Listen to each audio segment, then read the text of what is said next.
I've been doing all that talking, ain't looked at no kind of screen. I've been running my mouth and y'all couldn't even hear me. Thank you, Justin, for letting me know via text that y'all couldn't hear me. What the world? Ooh, sorry. Let's start over from the beginning. Hi, everybody. Welcome. Thank you for joining us this evening. My name is Eve with the baby's booty. Now that you can hear me, we go live every Sunday. And long story short, we're here about a topic that has been near and dear to my heart for quite some time. I've been trying really hard to show you guys live and in color the differences between an industrial machine and a home machine. So now we can do that. How cool is that? So now that you can hear me, I'm gonna let you know the rules to this chat. All right, so I would not have this channel if not for you beautiful people who come and join us every week. So I want to first say that the first 20 to 30 minutes I dedicate to the folks that join us live and say hello to everyone who is in here. So I'm going to do that afterwards, about 8:30, 8:20, 8:30. Then we'll go ahead and get into the topic at hand. So now that you can hear me, I'm going to go into the chat and say hi to everyone. And I appreciate those that were trying to let me know you couldn't hear me. I apologize for that. I always forget to turn the mic on. Well, I don't always forget because I've been doing good for the last couple of weeks. But that used to be a big problem. So I'm going to have to put a big sticker on my laptop that says, turn your mic on. So at any rate, River City Creative, hi, my love, how are you? Welcome. So Crafty, thank you. Little Miss Boutique, hello. Veronica Barbosa, hi, welcome. Thank you for joining us this evening. Joni Thurman, Robin Bryant, hello, how are you? Stacy G, hey there, Eve, excited about this topic tonight. Well, thank you. This is one of my favorite things to discuss because a lot of folks just don't know, and it's important to know what those differences are. You got a hi, how are you? Yamake Creation, hello, how are you? Kingsbury Crafts, hello. Jennifer Greenland, hello to you as well, my dear. Thank you for joining us this evening. Aaron Lipscomb, good evening, everyone. Good evening to you as well. And B May 5, hello from Mississippi. Well, hey from Mississippi, how are you? Thank you for not abbreviating because y'all know I suck at state abbreviations. So thank you. I appreciate that. Betty Smith, hello. Betty Wheat, hi. Looking forward to this topic. Cool beans. Looking forward to discussing it with you guys. Favored, hello. And thank y'all for letting me know that you could not hear me. Debbie Kidd, hey Debbie Kidd, how are you? How are you? Yeah, no, it wasn't y'all. Yeah, and I'm just doing my thing. Salty gravy. I know, right? I was just going to town. Wasn't even paying attention to my little green, red, yellow bar down here telling me that I'm too loud or too quiet. You know, this is so sad. Levite Apparel, hello, welcome again. How are you? Thank you very much. Madeline, hello, how are you? I know, right? I was just talking. Y'all know I'm sad sometimes. So Crafty, hello. Dorothy Gaston, hello everyone from the St. Louis. Welcome. Thank you for joining us this evening. Carol Coleman, hello, how are you? Joni Thurman, I know, right? Good looking out, Justin, that's what's up. Let's see. Lillian Burton, hello, how are you? Thank you for joining us this evening. Jeffrey Lancaster says, I need to meet you in Charlotte. Well, I am here, and I will definitely be at the NBM show in Charlotte next weekend, the 8th and the 9th, Lord willing, and the creek don't rise. I will be there enjoying all of the wonderful sights and sounds, the things that I absolutely love to do. Go and look at the latest and the greatest that's out there in the world of apparel decorating. So I'm excited to be there, and all of the who's who and all of the industrial machines should be there. Most of them should be there and have their machines on display so that you can see what they all look like, how they work. And also direct to garment folks will be out there. Sublimation folks will be out there. Y'all, I'm trying to tell y'all, it is the happening place to be. If you don't know, or if you can't make it to this year's Charlotte NBM show, this is the last NBM show of the year. All right, so if you cannot make it to the NBM show, that's okay. They have it again next year. All right, so just go to NBM show or Google MBM show if Will or Justin or somebody is in here and have the link and could go ahead and, matter of fact, I'll look it up. What am I doing? I'm lazy. I'll look up the link, drop it in the chat, and then you can see when the next one is going to be in a city near you. All right. And they do have them all across the country. And I'm just really excited because one thing's for certain, it will be here next weekend. And I actually, it's nbmshow.com. I will actually be coming back from vacation to go to the show. So super excited about that as well. So here we go. Let me go ahead, and you didn't miss anything, Debbie Kid. So here is the link to the NBM show. And again, awards and engraving, printware, sign, and digital graphics. So this year this is the last one. It's in Charlotte. Next year in February, Santa Clara, California. March will be in Texas, Irving, Texas. May will be Rhode Island. June will be Indianapolis. July will be in Richmond, Virginia, right there near Debbie Kid. Well, not too far from Debbie Kid, not too far. She's up in that area. Long Beach, California will be in August of next year. So here are the dates. Let's see. September will be Cleveland, and then next November again will be Charlotte again. So just letting you know where all the NBM shows will be so that you can go ahead and, you know, get a look out for it. If you are interested in joining us at the NBM show here in Charlotte again, my whole soul intention is to be there both days because I absolutely love it that much. So I'm really excited. Diana Henderson, hello to you as well. Let's see. Hope Pierre, hi, you're in New Orleans. Welcome. Thank you for joining us this evening. Lisa Donnelly, you're here for just a few. No worries. Thank you for joining us for a few. Jill E, thank you. Thank you. I appreciate that. And hello to you as well. Hi, Sheila Cushionberry.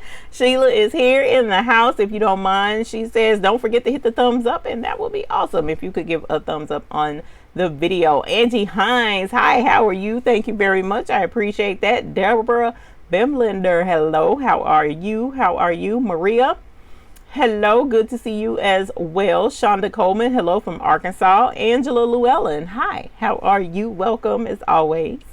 Justin is here. Hello, Justin. Thank you for joining us this evening. Brandy Harper from Wisconsin, welcome. Thank you for being here. PJ Coppage, no worries. Thank you for joining us. We appreciate you taking out the time from your day. Miss Debbie D, hi Debbie D. Welcome. Thank you for joining us. Eunice, hello, how are you? Welcome. Will you be there Saturday? Favored Ash, yes, I should be there Saturday. I do intend to be there. Not next week, but week after next. Thank you, Jeffrey. That's right. Not next week. It'll be the 8th and the 9th. Next week, I am leaving for the mountains. You're right. So I will be gone for a week. Can you tell I'm tired? I had a nap and I'm still exhausted, and I really don't know why I'm so tired today. I hope I'm not going to come down with anything. Yvonne, hello. How are you? How are you? Angelia Baker says, hi, Even Hoop Group. Hello. Sherry Castro says from Brooklyn. Hello from Brooklyn. How are you? Got family up there. Debbie Kidd, what's going to be in Richmond? The NBM will be in Richmond next year. Veronica says, I'm near Long Beach, California for next August. How exciting. Yes, it's always cool. The NBM show is totally awesome. It's a lot of fun. You get to see the neatest, coolest stuff. So I'm really excited, and try and save up. I'm warning you, save up some money because it's free to get in. As far as well, in Charlotte, it's free to register. As long as you're a business, you register and you can go. But they have things for sale. A lot of vendors there. They have vinyl vendors. They have blanks vendors. So I know my local blank company that I purchased my blanks from, my t-shirts, my hats, my hoodies, my pullovers, stuff like that. They are here in Charlotte. They will be at the NBM show showcasing some of their blanks. They deal with New Balance. They deal, not New Balance, that was the wrong thing to say. Bella Canvas. They deal with Gildan. They deal with Fruit of the Loom, Hanes, all of the high name folks. They have a lot of their blanks, so they will be there. Stabilizer, there's Embroidery I forget the name of that company, and that's shameful, but there's an embroidery supply company that will be there. They usually come and they have bobbins, they have stabilizers, they have oil pens, they have scissors, just anything you would need for the most part. Mighty hoops, they bring mighty hoops and you can buy them on the spot. All right, so if you want to get the magnetic mighty hoops, they have them there. So I really intend to take advantage of that this year. Because of the new machine, we will be shopping for that, so I'm excited. And so yeah, they have a lot of stuff that's going to be there, so yeah, you will absolutely enjoy it. Ebony Holmes says, hi Eve. Hello Ebony, how are you? Suzanne Powell from Greenville. Hey Miss Suzanne Powell, how are you? Welcome, thank you for joining us. Deborah Lewis, hello. Nancy Lowry, hello again from Ohio. Welcome, thank you for joining us from Ohio. Sheila Cushionberry says, your birthday's in March and the NBM will be within 2 hours. You might have to treat yourself. That's what's up. It is the N as in Nancy, B as boy, M as in Mary show. The NBM show. National Business Marketing, National Business something. I don't know what it stands for, but that's what the NBM show is. Linda Brown, hello from Florida. Hello to you as well, Linda Brown. Lori Hill from Canada, welcome. Diana Wickfall, hello, how are you? Welcome, thank you for joining us. Jeffrey Lancaster, what mountains? I'm in Tennessee. Jeffrey, I am going to Boone, one of my absolute just favorite places to go. I am a mountain mama. I'm not a beach bum. So I love the mountains and I always look forward to going to the mountains every year. And so that is where we will be going. And we stay every year the week 44. I do own a timeshare up there, but we go more often than that, but this one is always a given. I'm going to be gone for that week, so customers know and all of that cool stuff. So I shut down, don't do any business, but I do usually take the time to get myself organized paperwork wise and administrative stuff. So I will be doing a little bit of work, but no embroidery, no vinyl, no bling, no none of that. So everybody knows, leave me alone during that week. I don't know that I'll be live next week, so I probably won't get to see you guys live, but I will miss you. And for those who come to Charlotte, I'll see you at the NBM show. Jennifer Greenfield, is there an entrance fee? I have never had an entrance fee to the NBM show the 3 times I've been, and hopefully this 4th time there still won't be one. Are there any discounts on the Mighty Hoops? Usually no, but I appreciate the fact that I can just pick it up right there and walk home with it. Sometimes they do offer deals on some stuff, but usually no, there's not a discount on the Mighty Hoops. I wish there was. I've never seen a discount on the Mighty Hoop. We don't have to talk to them about that. Everett Sesson says, hello from Philly. Hello, how are you? So Crafty, can you attend if you don't have a business? Far as I know, you can. But I know they have me register as a business. So I'm pretty sure you can. Just put a business name or whatever you want to do, and that should work. Favorite says, oh goodness, I don't need anything to take my money. I'm leaving my pocketbook at home. Well, you're going to regret that decision. I'm letting you know that now. You will regret that decision. Pearl Lucas says, hi, here Eve and everyone. Hello, how are you? Levite Apparel says hello again. Miss Purple D1, hello from Chicago. Welcome. Maria says the Great Smoky Mountains in Tennessee are absolutely beautiful. Enjoy your time there. I do intend to. And just to answer your question, Jeffrey, as well, a lot of times one of my other favorite things to do whenever we go on vacation is drive the Blue Ridge Parkway. So sometimes we do cross over into Tennessee on the Blue Ridge Parkway, because I love to travel that and take pictures of the mountains and stuff. So it's going to be a lot of fun. So who knows, we might have to meet up one day. Debbie Kidd says, I have a rolling suitcase that I'm taking for all the goodies. And what's funny is this year I bought one. I have a little pathetic one because I probably won't be buying a whole lot, I don't guess. But I did splurge and get a little rolling thing as well, because when you're carrying that tote bag on your arm and your arm turn red because you're carrying your pocketbook and the tote, I said, we're gonna do that this year. We're gonna have us a little rolly thing. Hello, Vera Benjamin. How are you? Welcome, welcome. You guys, we wrapped up the chats in 18 minutes. I'm proud of y'all. Let's go. Yeah, it does get heavy, Miss Debbie. It really does. Let's go ahead and get into the topic at hand. The elephant in the room. Sublimation. No, I'm just kidding. I know y'all was like, what? No.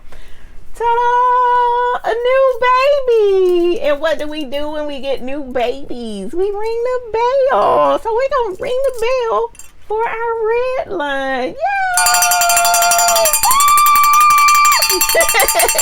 Woo! Congratulations to the Baby's Booty Studios. Yeah! So we got us a new red line machine. I haven't turned it on yet. We'll get to that in a moment. But someone in the unboxing video asked me what the red line's name is, what our baby's name is. And I was like, I don't know.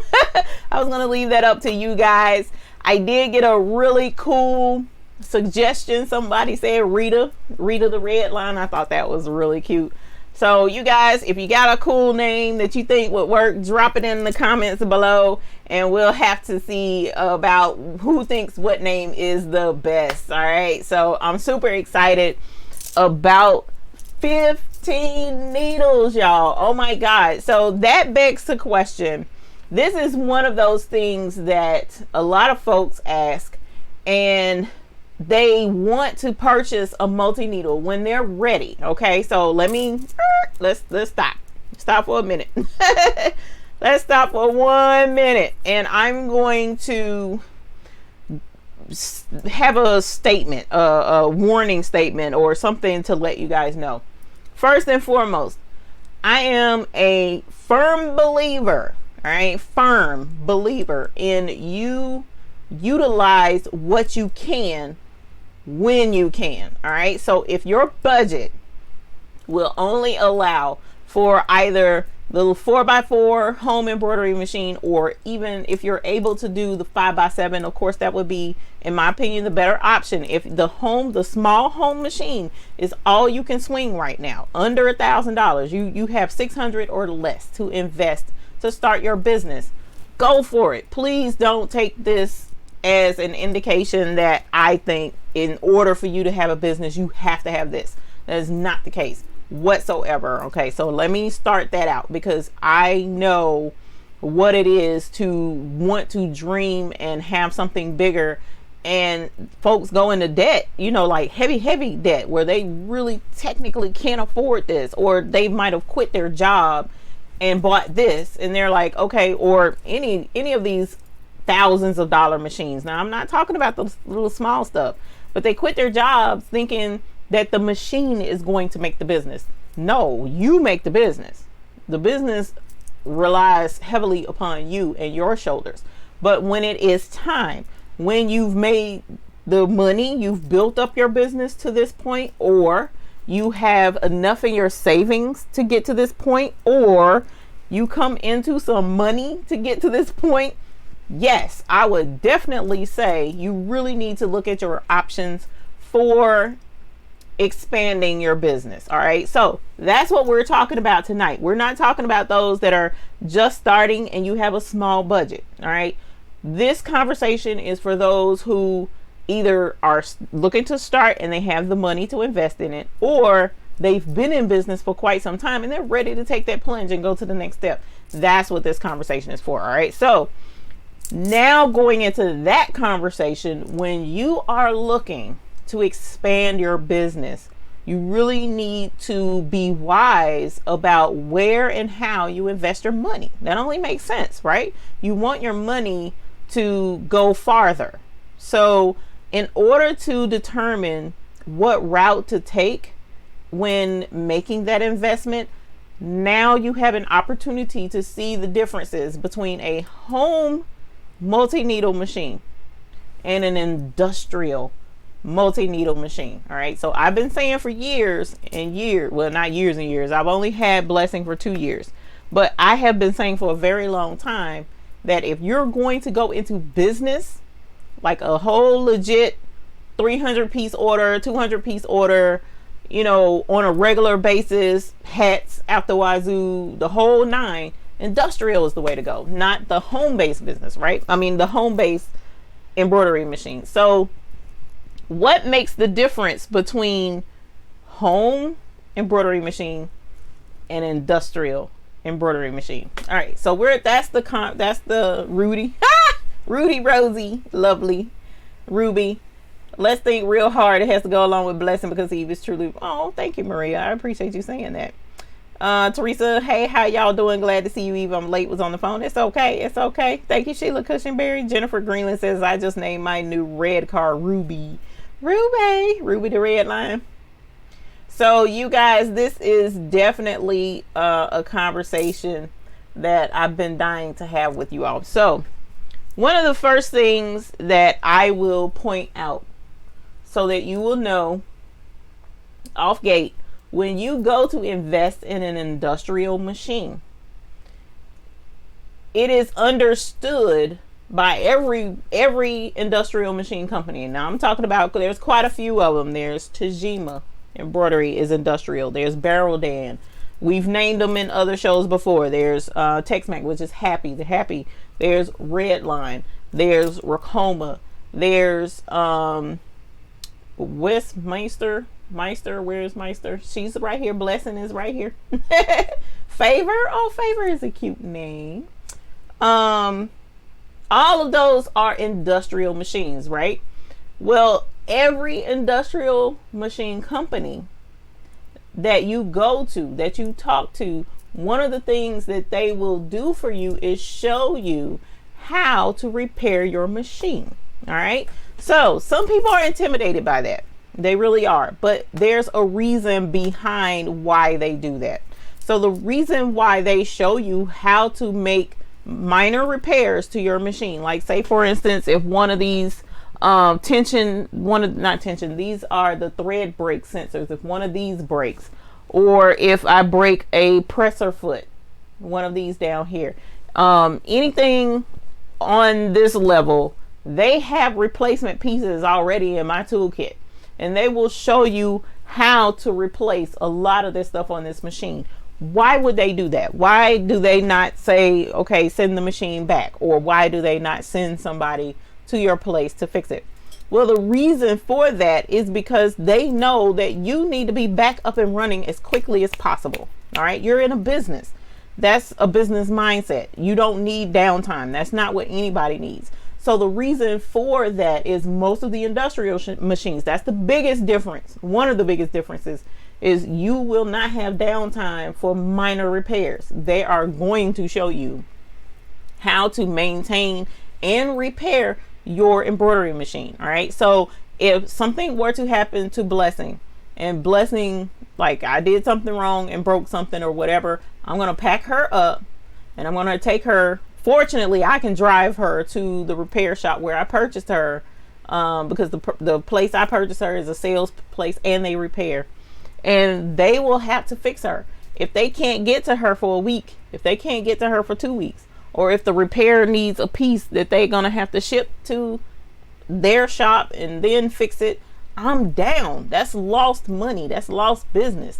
And that's not what the industrial portion of having a business is for. You need a way to get right back up and running. All right. So that's the hugest benefit to going industrial. Even if you're not handy, they show you what to do. Or if you have a significant other, or if you even have a local repairman, they can even watch the video for you and go ahead and get it fixed and get it right back up and running so that you can be back in business. All right. So that's one of my main things I've been saying for a really long time. The whole idea of having to pack this thing up and send it right back so that it can be fixed, that's not business like. That's not, losing money is not a part of the equation. Right. So that's one of the main differences between industrial as well as home machine. Diana says, when I think of industrial, I think of multi-heads, and multi-heads is a part of industrial as well. All right. So you kind of could create a multi-head environment with a home multi-needle embroidery machine. You kind of can, because you can buy more than one. Of course, I did see there was a business that locally here in the area that went out of business, and they had like 8 multi-needle embroidery machines. So they were running a business with like 8 of those machines, right? Like 2 of them were 6 needle and the rest were 10 needle. And that's all well and good, but when they went out of business, they were auctioning off those machines, because back then I had considered purchasing one of them. But when it comes to having multi-head, yes, that is something that if you get big enough to that point, you want to strive for, of course. And most of the industrial machines offer a multi-head option, so that you're not just doing 1 at a time. You can actually do 2 at a time, or 10 at a time, depending upon the size of the machine. So yes, industrial also does include multi-head, but you can buy just 1 and then operate at a much faster speed. They're also much faster than the home embroidery machine. This thing cranks up 1200 so many stitches per minute. I haven't run it full speed yet. I'm a little nervous, so I haven't done that yet, but it does go like full steam ahead.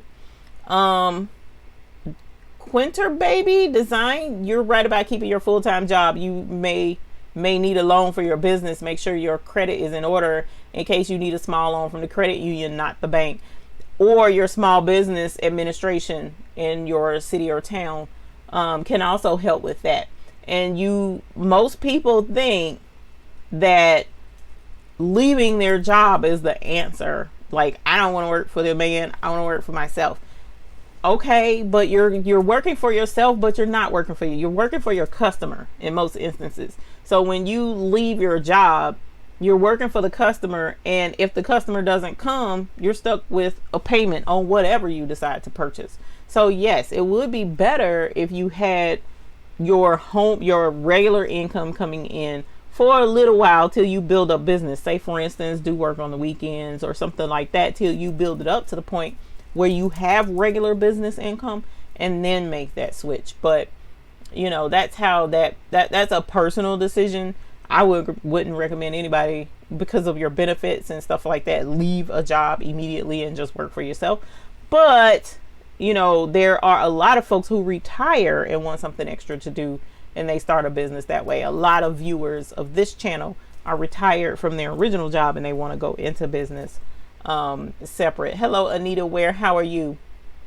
Vera, the decision on the machine to purchase for the Baby's Booty Studios actually boiled down to who was willing to be more hands-on, also who was willing to do more teaching and more instructing. In this particular instance, actually Redline reached out to us here and said, okay, well, we like how you teach, would you mind teaching some things on the Redline? So that was very appealing to me, actually, in order to have the Redline here in our studios. The other options that are out there, which is going to be brought out in another video that I'm pre-recording, not live, you will find that most industrial machines, for the most part, are the same mechanical wise. All right, so they all have the tensioners, they all have multi needles that are up there in count. I know of one industrial machine company, they have a 7 needle, then they have I think it's 12 needle. But most of them, for the most part, they all the same. They operate the same. They all do the same. There are some structural differences between most of them, and the function to operate the machine, the screen, the touch pad, any of that other stuff usually is different as well. So there are some differences, but for the most part, mechanical wise, the machines all run about the same. All right, so you have some limiting with the home-based machine, and we'll get into that as well. So one of the biggest limits that I've found with the home machine is size limitation, as well as the cap function is very limited with the machine. Now, yes, there are adapters that you can purchase that gives you more flexibility with hats, like the aftermarket items that you can buy to go with the machine. There's also like mighty hoops that you can purchase, or fast frames that give you a little bit more wiggle room as far as doing work with the home machine. However, the industrial machine is made for that heavy duty stuff. It's made for the industrial form of embroidery that people want. So I get so many requests for those structured hats and the flat build hats. They're so popular. This machine could not handle it. As a matter of fact, in the manual for that machine, it does tell you do not use structured hats. And I meant to pull that up before I got on live so that you could see that in the manual yourself. It says structured caps is a no, visors is a no, stuff like that. Whereas this machine is made for that. It eats that type stuff for snack. So this machine is able to handle those orders. It's made to run large orders. It's set to be an endurance machine to get your jobs up and going and to keep you going. With that machine, it comes with one set of hoops of the various sizes. So the 2x2, the 4x4, the 5x7, and the largest size, which is 9x12 or something like that. One hoop per size.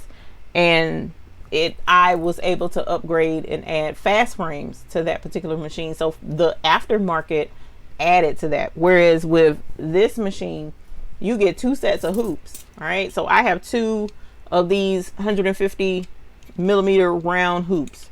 So while one of my projects is embroidering with this hoop, I'm hooping the next one, so that as soon as this is done, my next exact same size hoop, exact same project can be hooping on the table and ready to go as soon as I pull this off of the machine. So not only do you get the two of each, not only do you get your standard hoops, but you get two of each. All right, so I have 1, 2, 3, 4 hoops in this particular box. So I have two sets of that, 8 hoops in general, so that I can constantly keep my projects flowing and going. That's the whole look. Listen to the I'm getting tongue tied because I'm trying not to get so passionate about it, but listen to the industrial mentality. You're in business. You're trying to knock out orders as fast as you possibly can so that you can keep money flowing in. Why would you only give me one set of hoops with a machine that I'm trying to run for a business? It's because this is for that type machine is for a home mentality where you're just like, oh, I'll do a couple of little jackets here and do some stuff for friends there and make a little bit of money on the side and blah. That's what that's for. This is for legit business. You're trying to get your coins, get it out as fast as you possibly can, and move on to the next customer so that you can get those coins too and build a business. That's what it's for. So that's one of the things that for me, industrial is the way to go. You also get 2 cap hoops for this as well. So while one hat is being embroidered, your next one is waiting and ready to go. Yes, you can purchase your own extra frames with this particular machine and do the exact same thing. Yes, you can. These folks know you're in a business. They're giving it to you as a part of the machine. That's how that works. Also the size. Yes, size does matter. So here is the size of that machine, the largest that I can do on Blessing. And don't get it twisted, I love Blessing, she's not going anywhere, but here is the largest size that she can do. Whereas on this machine, this is my largest hoop with the industrial, because they know that you're gonna, whoops, wrong way, they know you're gonna have larger projects. All right, so this is the size of what I have over on the industrial machine, and the size is on here somewhere, I think. No, I'm gonna have the size right here. So the largest size, this is 22 by 15 inches, 22 by 15, whereas this one is 11.8 by 8. So here is a size difference. Also with the red line, it comes with a patch frame, which is really cool. If I can manage to get it out, I'll show it to you. The patch frame is for you to do multiple patches easily at one time. So here is my patch frame. It's like a TV. God, I love this. That is crazy. So this, you can do all, fill it up with patches and get patches done in no time. So I'm gonna go back and make sure I don't have any questions. Someone says, what is the price? If I'm remembering correctly, the lowest package price they have is $79.99, and I'm gonna go and confirm that right now because I don't like to mislead folks. Let me go right here and type it in. I should have had that written down ahead of time. I don't know why I didn't. Okay, so the cost of that machine in the first package, if you get the 8-inch screen, is $7,300. $7,300, and that comes with your touch screen, of course, all of those hoops I just showed you, your patch frame I just showed you, the cap driver I just showed you, the stand, a toolbox that all your tools that you need, your manual. It comes with a starter kit that comes with thread and your bobbins and all of that stuff. You get a warranty, 1 to 5 year limited warranty, video training, and training at their facility if you so choose to take advantage of that. So $7,300. Now my thing is, my 6 needle was $8,000 at the time of purchase. I don't know what the price is now, because in order to get the price, you have to go down there and talk to them and find out what the price is. Red line, you log on to the website, go to their website, the price is right there. And that's it. You pay for it, they ship it. End of discussion. So yes, this was almost like a no-brainer. Almost. Yeah, the Brother 1050X, last time I checked, was 14,000 for 10 needles. So you have to have an industrial mentality when you're looking at going into business. Hello, Eddie Jr. How are you this evening? Now, Signature Lady asked me, how do you build up customers? For myself personally, it's word of mouth. All right. Word of mouth. You find you a good digitizer. You find a good digitizer, a good source of digital files, designs, such as embroiderylibrary.com. They have excellent designs that stitch out beautifully. Then you find a good source for your blanks. All right. So whatever shirts and stuff that you're, or items, bags, tote bags, whatever that you're going to embroider on at good prices, wholesale prices. Find you good thread. Right now we're working with Metro EMB. They have excellent prices on their thread, and their thread stitches beautifully. Then you want to make sure, so all of your supplies, wholesale as much as you possibly can, great prices as much as you possibly can. Then you can offer good prices to your customers and quality merchandise to your customers. One bad stitch out, you know, with substandard digitizing can burn bridges, right? So if you find you a good digitizer, and most of the times if you find a business, especially a small business owner, and they want their logo and stuff like that on their items, and they're like, man, this person, her prices were great, her turnaround time was excellent, fast turnaround time, then they will refer you out to their other friends and family and other folks, or even in online forums. Hey, I need somebody that does embroidery. Who do you know? Hey, I went to this person over here. She was quick. She was great. Her stuff looks absolutely fantastic. I would use her again. There you go. And that's how that cycle starts. That's how it's been around here. A lot of stuff is word of mouth. I do not advertise. I do not advertise at all. None whatsoever. With the exception of my Instagram posts and stuff like that. But I don't advertise and say, hey, come, we embroider jackets, $5.99, $6.99. You know what I'm saying? I don't do any of that. A lot of my stuff is word of mouth. And in most instances, as long as you're paying attention with your stabilizer, paying attention with your thread tension and the quality, making sure that you have good quality blanks, and your prices aren't astronomical. Even if they are astronomical, as long as your quality is good, you have a good digitizer and you can crank the stuff out, you will get repeat business. You will get repeat business. I mean, it's just, that's how it goes, because people want positive results, especially businesses. They want the biggest bang for their buck, and they want good quality embroidery for their businesses. So unfortunately, in this day and age, you have a lot of, what is it called? Where they price compare, price shop. Hey, how much do you charge? And then go to the next person. But what I have found usually happens is when they go to the other person and they're not satisfied, and they come swing right back around and be like, hey, you know what? Do you still do embroidery? Yeah, sure do. Sure do. So what is it you needed again? And you get it done. So that's how I build up my customers. Hey Leela, how are you? It's not super difficult.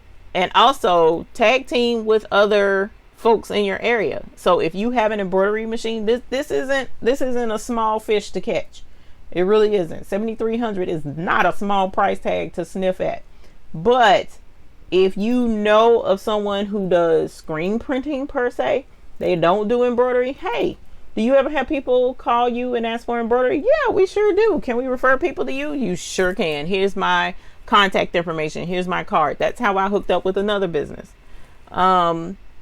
That's easy. Do some school spirit stuff for coaches and for teams, stuff like that. I mean, it's a whole list of ways to get in with folks and make money using the embroidery machine and making it pay for itself. Justin says owning a company is not easy. I know. No, it is not. Signature Lady says, especially when it's your only income, customer doesn't come, you don't eat. Tis true. Tis very true, which is why I am definitely grateful to Mr. Lowry, because he carries this household very well, but he's had his own business for 25, 26 years. So he's experienced, and I also have fed off of his experience to help me with mine. Vera says, thanks. I look forward to your demonstration. Thank you very much. I don't know that we'll be demonstrating the machine tonight, but I will show you up and close here shortly.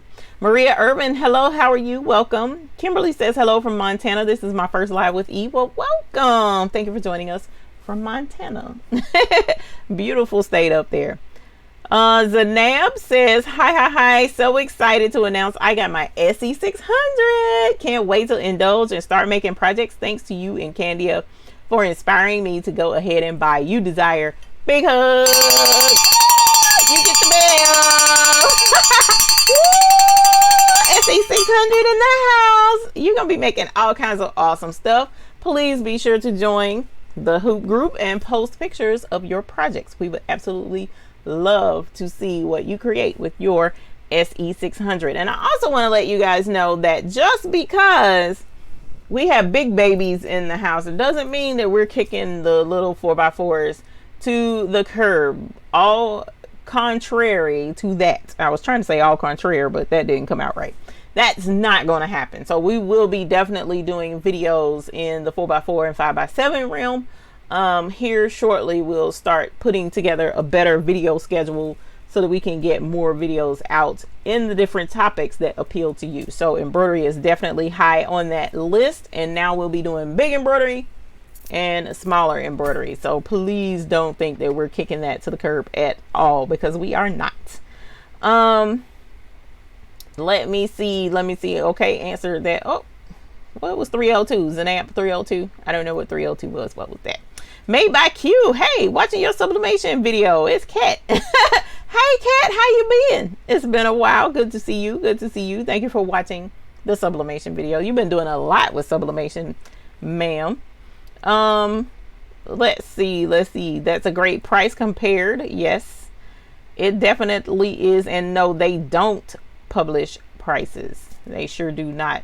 Maria says she paid $7,900 for her Baby Lock single needle. And what a lot of folks don't seem to realize is a lot of times you're paying for a name. You're paying for a name. So the bigger the name, the bigger the price tag.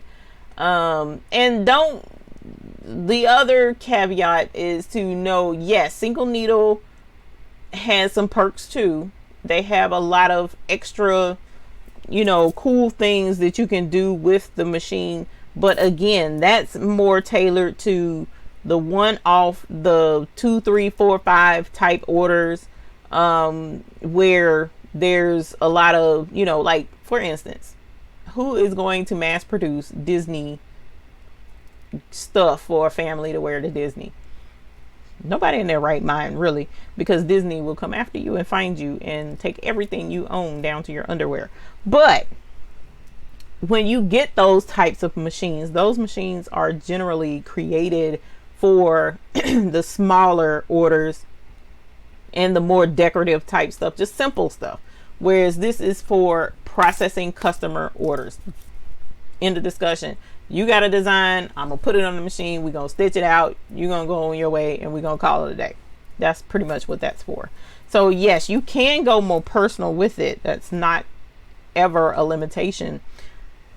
But the more pricier single needle machines have a lot of extra fluff and stuff that you can do on the machine that's more decorative, that you'll have more time to do and experiment and have fun with, whereas in exception, this is more for straight business and business only. So that's what that is for. Hi, did you compare with Happy Embroidery Machines, which are local in Charlotte? I did. Matter of fact, I just went there the other day to purchase some scissors and tweezers. Aren't they cute? I'm gonna show y'all, only because I was like, now that's a cute idea. Look, it's tweezers with a little magnifying glass attached to it. Cool. How neat is that? So I went and bought these and some more trim scissors because I have no earthly clue where my trim scissors are. So I went and got some more trim scissors from there because I was able to pick them up and didn't have to wait on them to ship to me. So yes, and I've known them for quite a very long time down there. And I've been down there looking at their machines for a good bit. So yes, I have compared between the two. Kimberly Armstrong says, I just placed my first order with Embroidery Library and cannot wait to try them out. Embroidery Library has absolutely gorgeous embroidery designs, and it's funny that I did not know the larger the design, the longer it's going to take, or I didn't put that 2 and 2 together. So a lot of people are like, oh, I want a bigger embroidery machine. I can only do 4x4, or I can only do 5x7. Yeah, well, when you start stitching out that hoop size stuff, you're talking about an hour, 2 hours, 3 hours worth of embroidery because it's so big. So the bigger the project, the longer it's going to take to stitch out. Joni Thurman, what's the quality like for the thread from Lone Creek? I would love to purchase some from them before they close, but I'm nervous about whether or not my machines would like them. That is something that I would suggest to try first. I don't know how well to explain that, but they have good thread. I have used them on my machines without any issues whatsoever. But I also am able to use the Amazon thread without any issues from Thread Nanny, I think is who it was from. That's no, wrong. Wait a minute. I don't even, this is in my way. I can't see. Hold on. This set of threads right here that I got off of Amazon. So those threads I can use without any issues, but I know a lot of folk who complain about them threads and say, no, it breaks, it doesn't do good, blah, blah. I don't have any issues out of it. So a lot of that I'm assuming is to definitely check your thread tension and make sure that your machine is doing what it's supposed to and is taken care of and there's cleaned out and all of that jazz. And you shouldn't have any issues with their thread. You really shouldn't. Will uses it without any issues as well. So between the two of us, we don't have problems with their thread. Made by Q says, I'm about to pull my embroidery machine back out. Girl, you need to go on and do that. Don't give up on it. Nina Salter, hello, how are you? Deborah says, hi from Oklahoma. Welcome from Oklahoma. Thank you for joining us. Hey, Kimberly Armstrong, how are you? Eddie Jr. says this is very exciting seeing the red line. Thank you very, very much. It's been exciting using it. Eartha Lewis says, hi, even everyone. I am late. Congrats on the new machine. Thank you. I appreciate that. Veronica, I do not have a Facebook group. I have a Facebook business page. You're welcome to look that up. It's thebabiesbooty.com. But our group is the Hoop group, and it's down here on my website, thebabiesbooty.com. I had a lot of folks that did not like Facebook, so we decided to take it off of the Facebook platform and come up with our own little forum. And so it's at thebabiesbooty.com. Sheila Cushionberry says, name of Big Bertha. Big Bertha, the red line. That is hilarious. Personality 6, by the way, even never really thought about my weird scream name, but my name is Jackie. Well, hey, Miss Jackie. I'm probably not going to remember that because I have a horrible, horrible memory with names. I don't know why. But I'll try and remember Jackie because I have an auntie named Jackie. Made by Q. Blessing still behind you. I bought a bell in Dollar Tree and I smiled and thought of you. We love that bell, don't we? Blessing is still right here off to the side, but we're featuring all of this 15 needle goodness right now, so that's why I have the red line right in front of the camera. Joni, I have a Susan is talking to Joni. I apologize. Excellent quality. Oh, so good. Another person who uses Long Creek mills. Maria, you're so right about paying for the name. What format does the red line use? All right, so, and hey, Miss Pagan, Miss Bickham, thank you for joining us this evening. Always a pleasure to have you here. Maria, that's something that I'm going to point out about Sew What Pro. I absolutely love that software program because I have yet to find an embroidery extension that it does not use, whereas my digitizing software that I was using will come Hatch, and I do believe Chroma does not do the DSB, I think is the extension for this, or it does DST.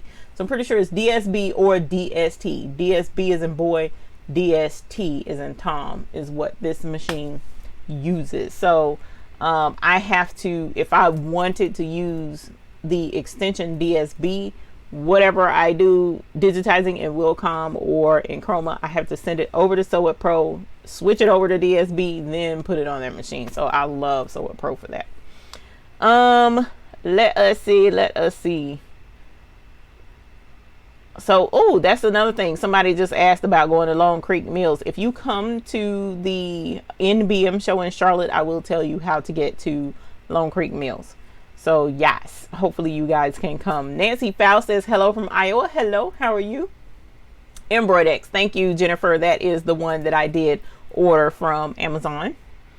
Their thread works great for you as well, Miss Bickham. I'm glad to hear that. So Long Creek is a good place to go for thread. Blueberry Muffins. Hey, Blueberry Muffins. Hi, Lay from South Carolina. Congrats. Thank you. I appreciate that. How many needles is it? Veronica asked. This particular machine is 15 needles. 15 needles. Thank you, Barbara Nance. How are you?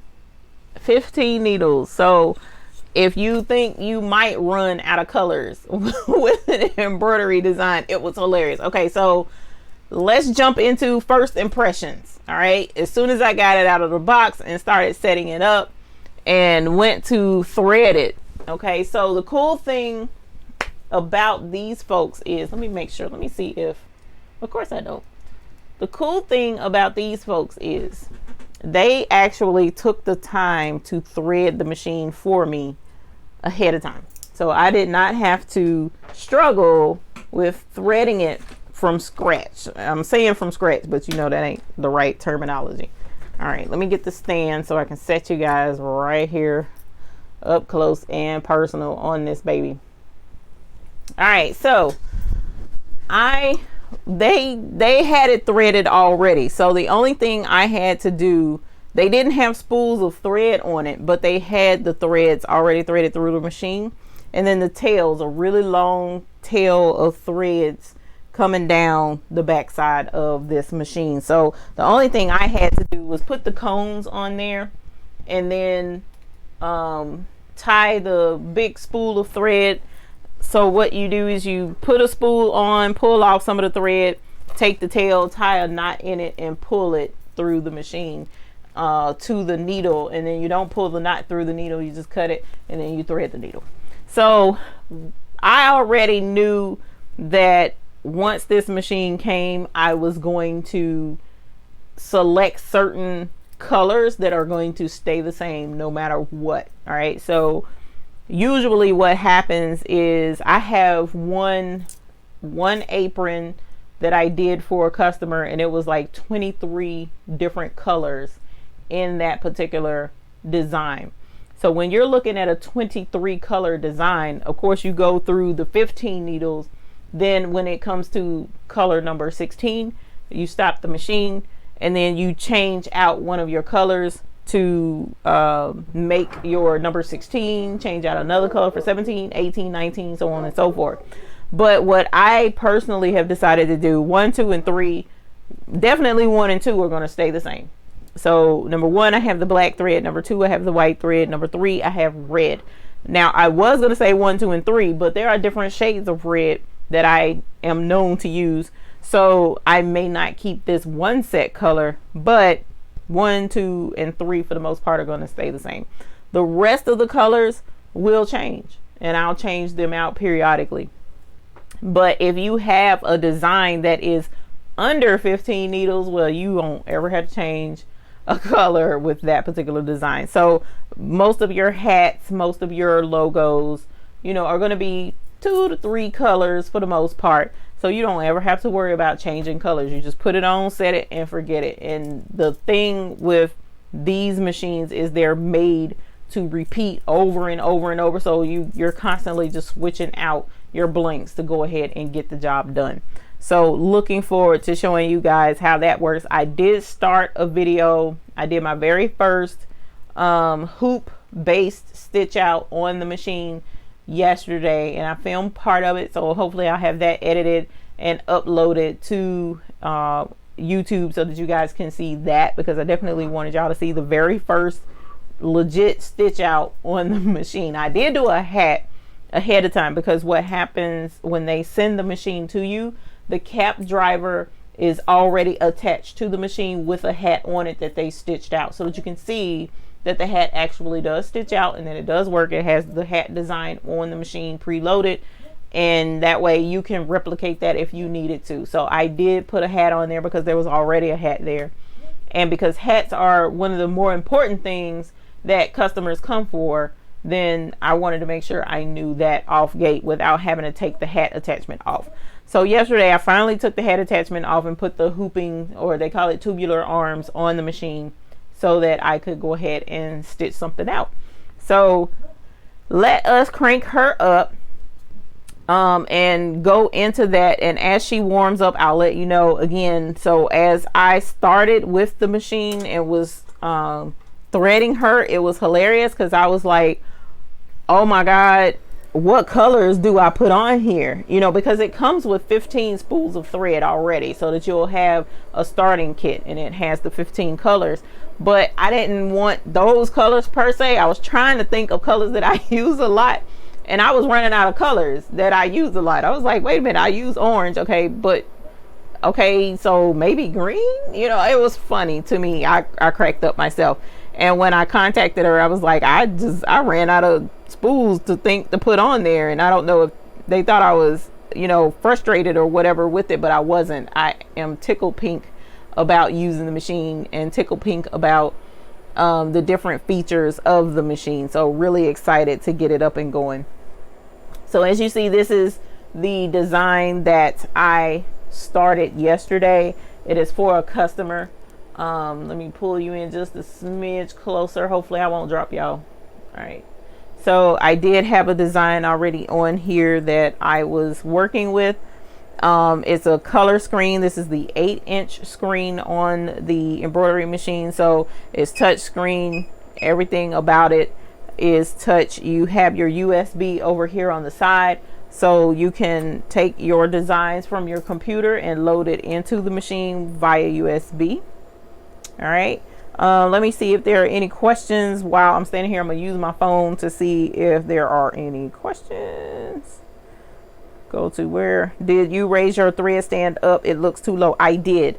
So when it comes, it is down to this notch out. Well, you can't see that. Let me see if I can get y'all over here. So there are notches because I wasn't sure if I was supposed to raise it or not, honestly, but there are indentations right here on these poles. That's the position that it came in, and then you stretch it out to the lowest position, which of course is behind this set screw. There's another space just like that. So I did raise mine. I have seen them operated with it down low before, which I thought was pretty interesting. But yes, I did raise my thread stand. Come on, let's get you right. All right, there we go. Sorry, trying to get the camera where it needs to be.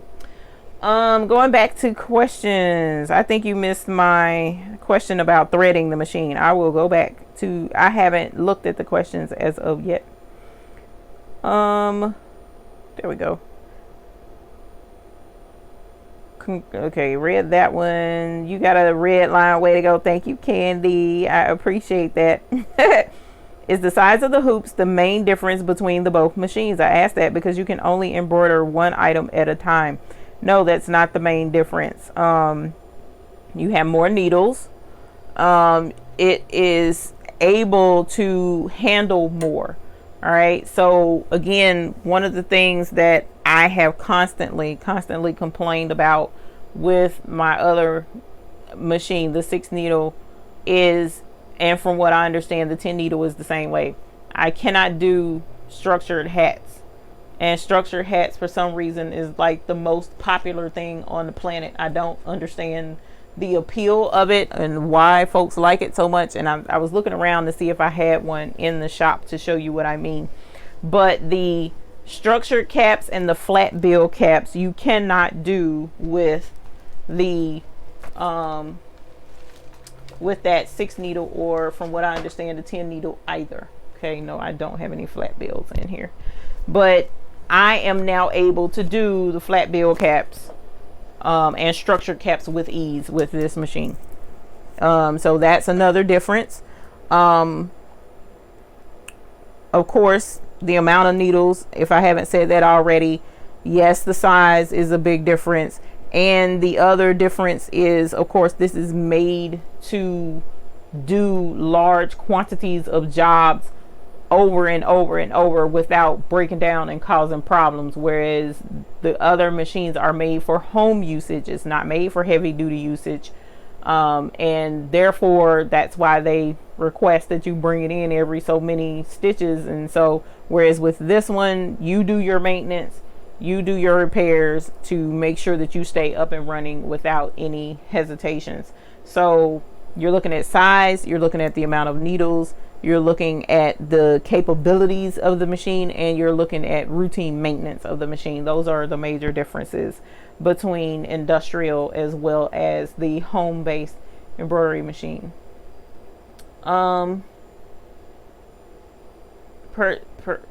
Miss Jackie says, so jelly, I've been wanting the red line, maybe next year.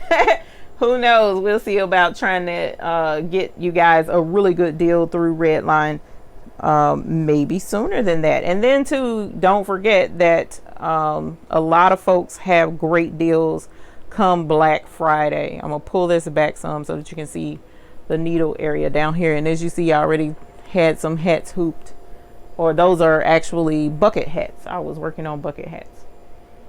Oh, well, that's good. All commercial machines come threaded, so you can tie off and pull. That's good. You're welcome, Veronica. Let's see. Redline uses, yes, they do use DST, but they also use DSB.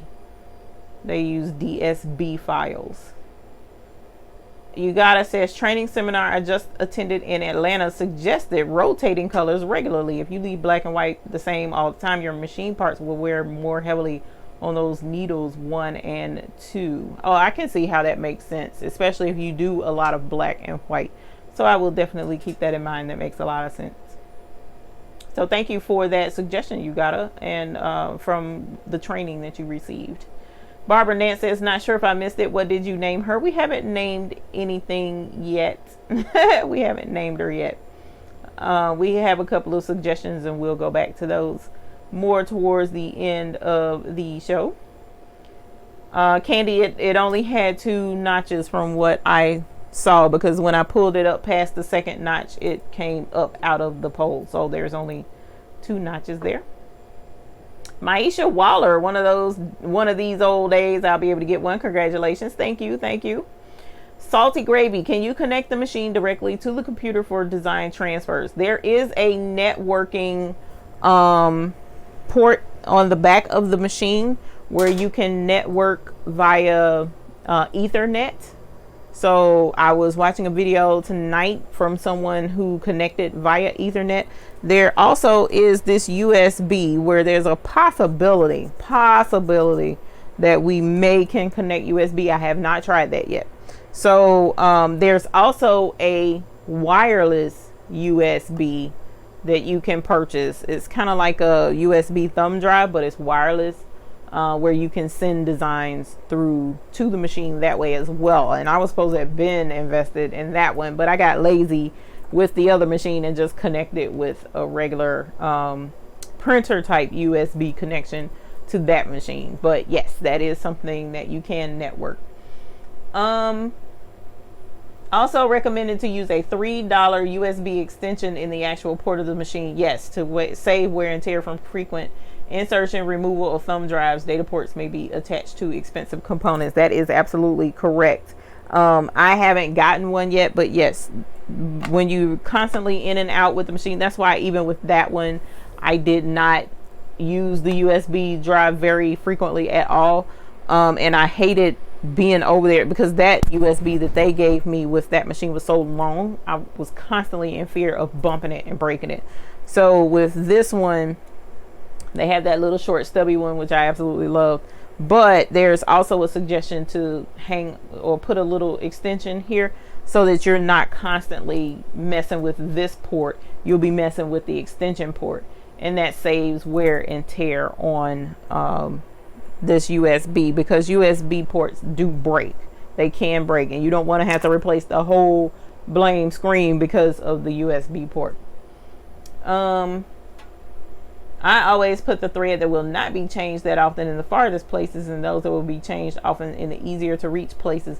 What I did with this particular machine is I left it on the casters. Hello, Tanyu. How are you? Welcome. I didn't miss you. I'm sorry.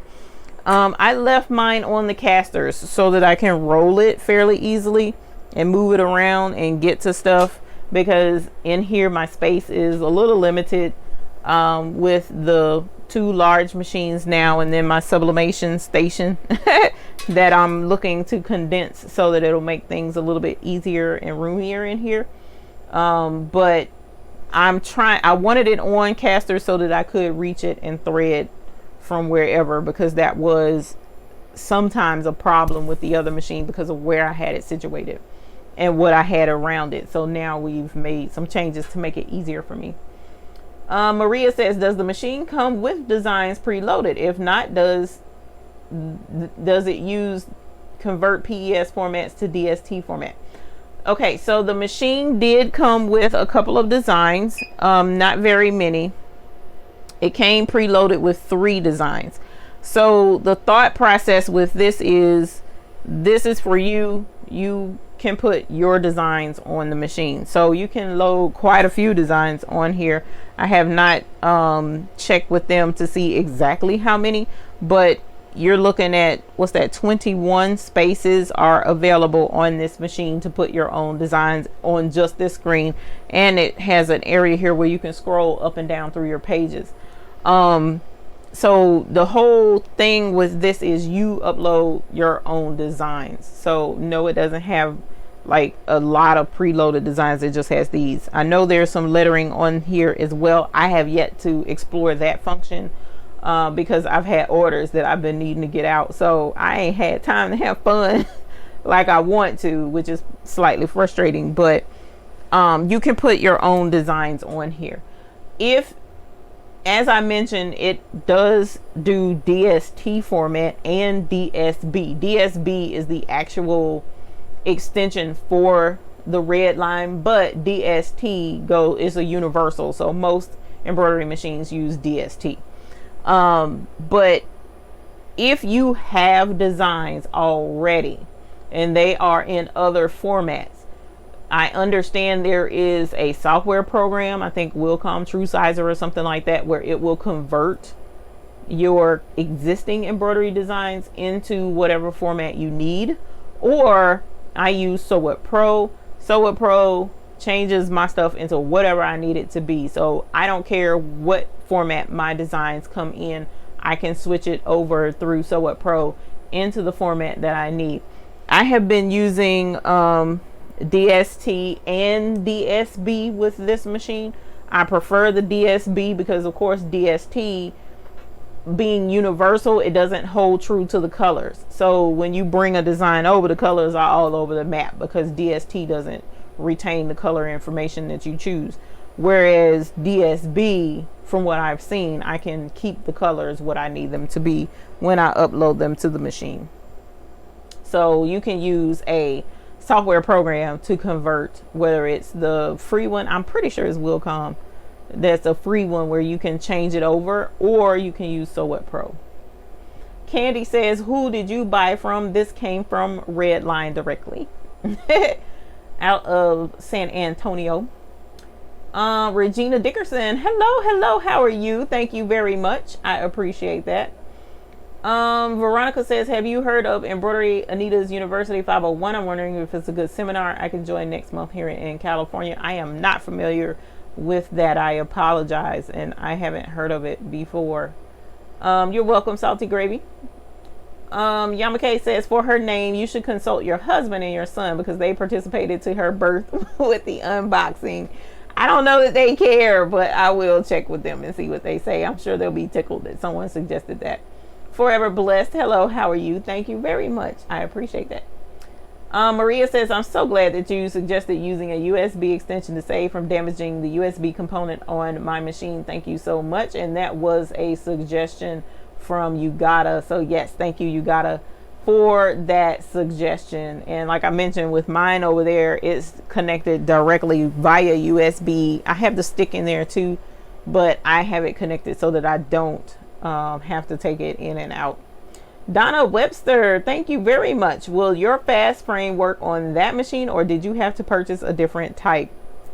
So with this machine, the arm brackets are not the same.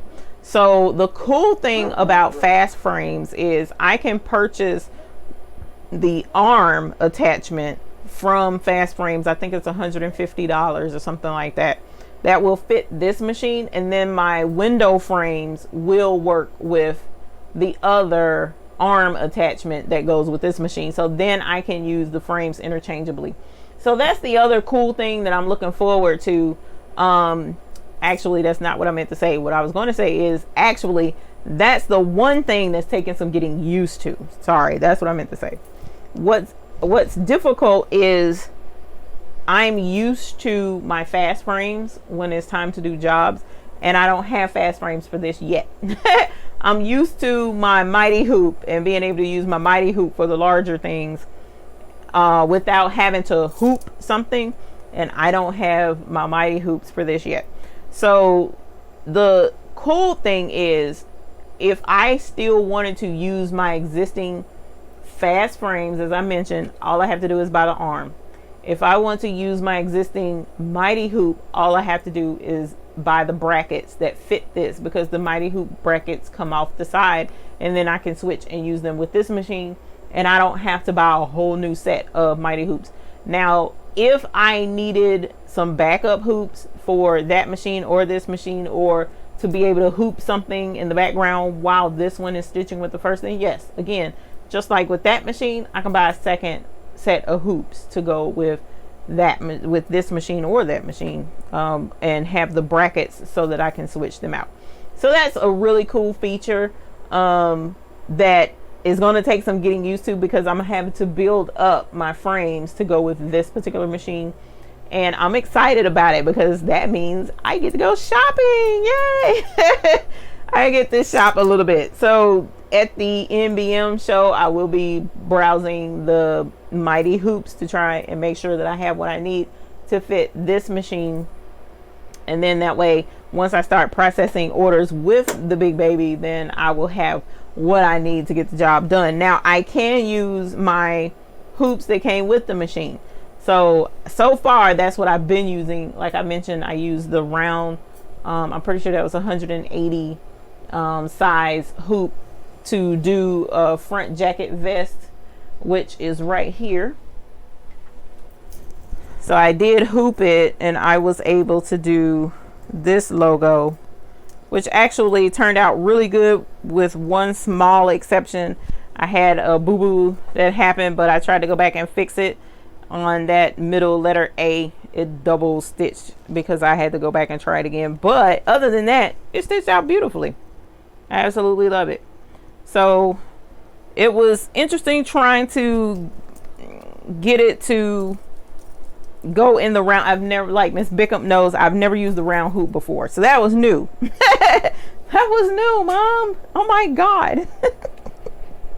That was new. So lining it up with the round and getting it centered with the round and making sure that everything was what it needed to be with the round was interesting, y'all. So it's cool to learn something new. This guy said he wore this jacket before he brought it. That's crazy.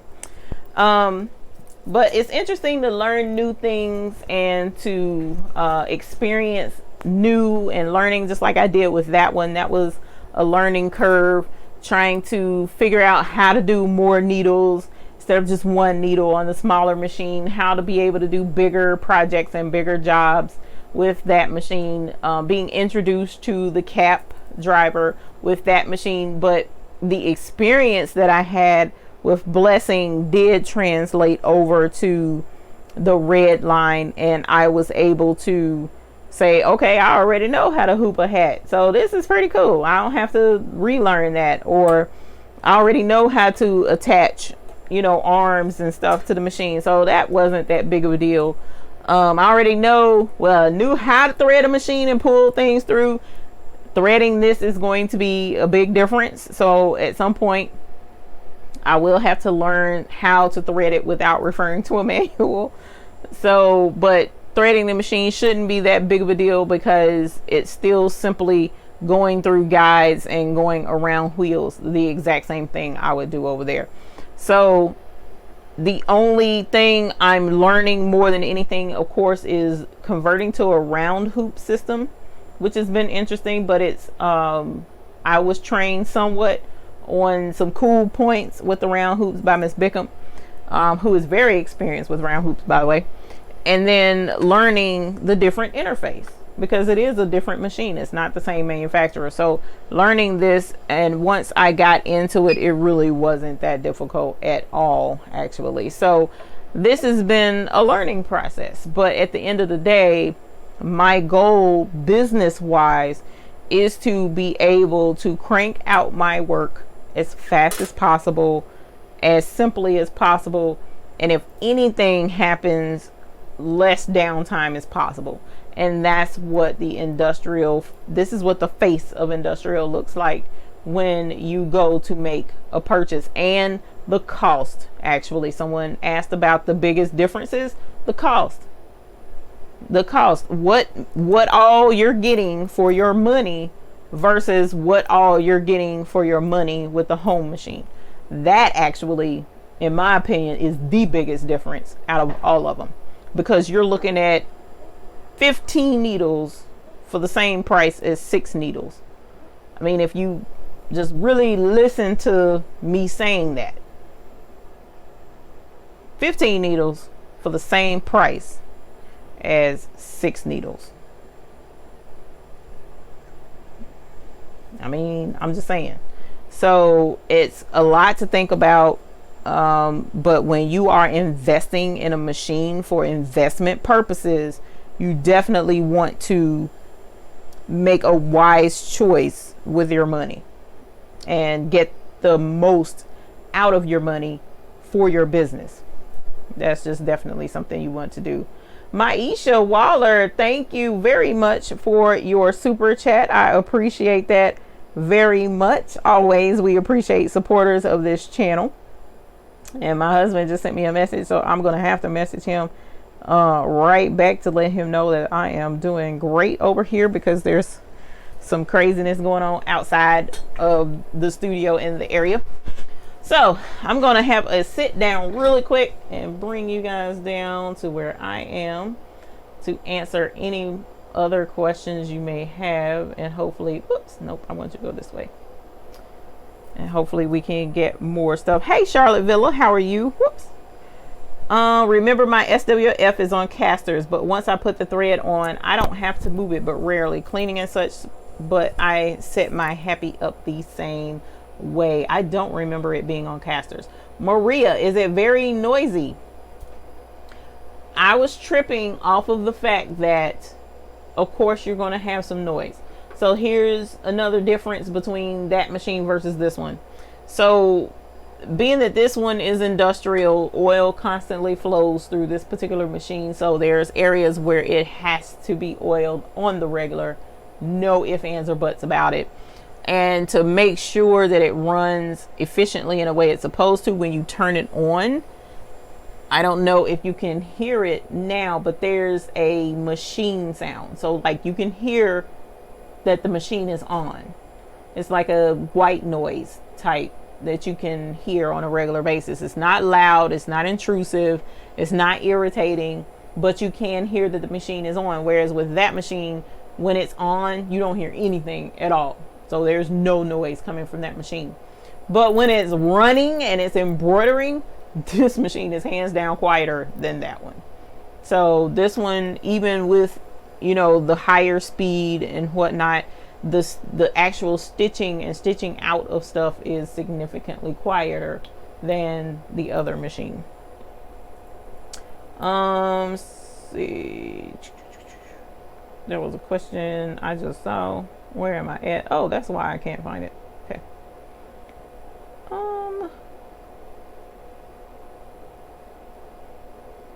Will your, okay, so there was that one. Julianne says, sorry, getting here a bit late, but this live has been so anticipated. Congrats. Are you going to be stitching tonight? I was supposed to be stitching all day today, Miss Julianne. I really was.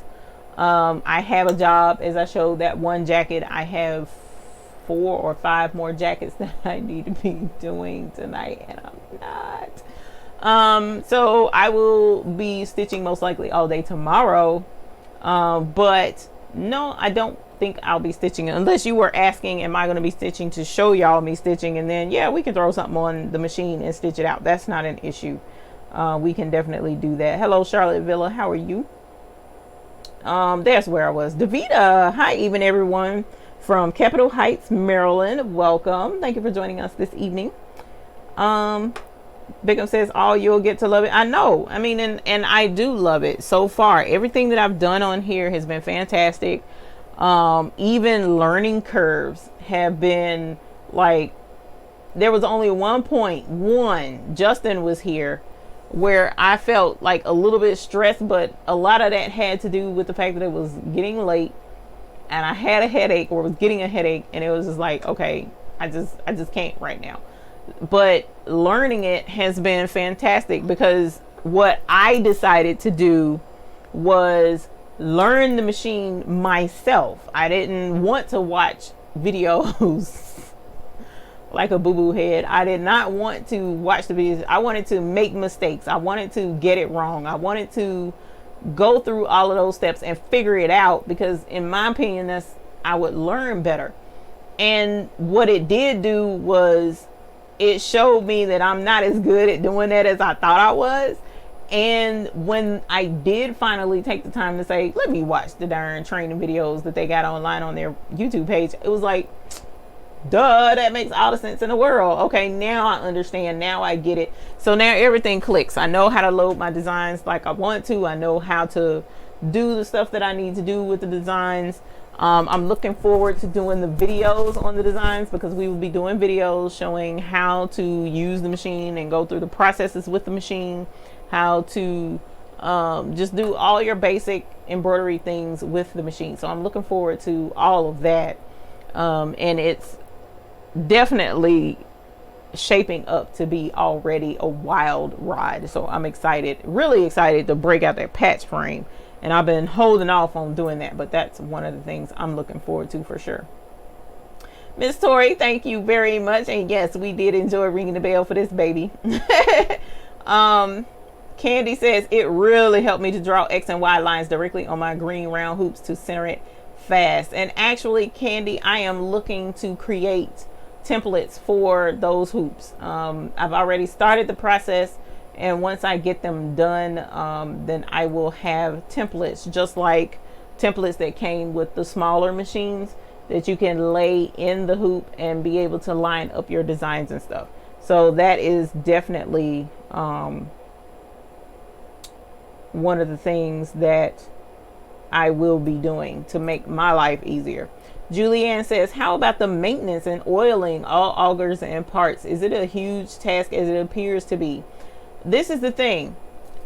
Yes, it is a task. You have to remember, but as with anything that you do, as long as you have a simple setup for reminders, it's not that hard. All right. So at the end of the day, I know what this is going to do for me. So oiling it and taking care of it is not going to be that big of a deal. It's just like a car. You know, I could complain and say, you know what, I hate taking my car to get the dang on oil change every 3,000 miles. It's a pain in the butt. You know what, I'm going to get a Tesla. So I don't have to worry about oil changes anymore. I could do that, you know what I'm saying? But why not use what I have and take care of what I have? So definitely, yes, you do have to keep in mind making sure that you are oiling all of the different places where it says to oil. It's not 20 different places, but there are a few. There are, I'm pretty sure, at least 10 from what I recall in the video. So if you have a regular routine or a video or something that you can refer back to make it just go as quick as you possibly can. They gave a cute little oil pen to help make it easier to reach those hard to reach spots where you do need to oil. So they send everything with you to help make sure that you can take care of everything. The only thing that I did see on a website where somebody made a change, but I don't know how frequently that needs to be done, and I will be reaching out to them, to the mechanic at Redline, to make sure that I know how often that needs to be done, is the greasing part. And there's something that does need to be greased, and I would need to get the grease for that. But something simple, not something that I would stress out about and be like, oh my God, why do I have to do that when I didn't have to do that before? Again, that's where this video, I'm showing you the pros and the cons to both of them, and what you can do to make your decision on what is the best choice for you to make. Because at the end of the day, I can't make a decision for you and say, well, that's a dumb decision. Why would you choose that particular machine when you could have had that particular machine? I'm not going to say that, because that's not my place. My place is to show you what all I can do with this, what all you can't do with this, and let you make an educated decision. All right. So hopefully at some point we'll be able to point out some things with other equipment that you could look into. But for the most part, these guys were really great at giving me a lot of solid information, and they're willing to work out a really cool deal for those that want to purchase a Redline. And we'll definitely be in the loop with them as time goes on, and let you guys know what all is available and what all you can take advantage of for your studio. So really excited about that. Candy says 2 sets of hoops. For sure, you get 2 sets of hoops.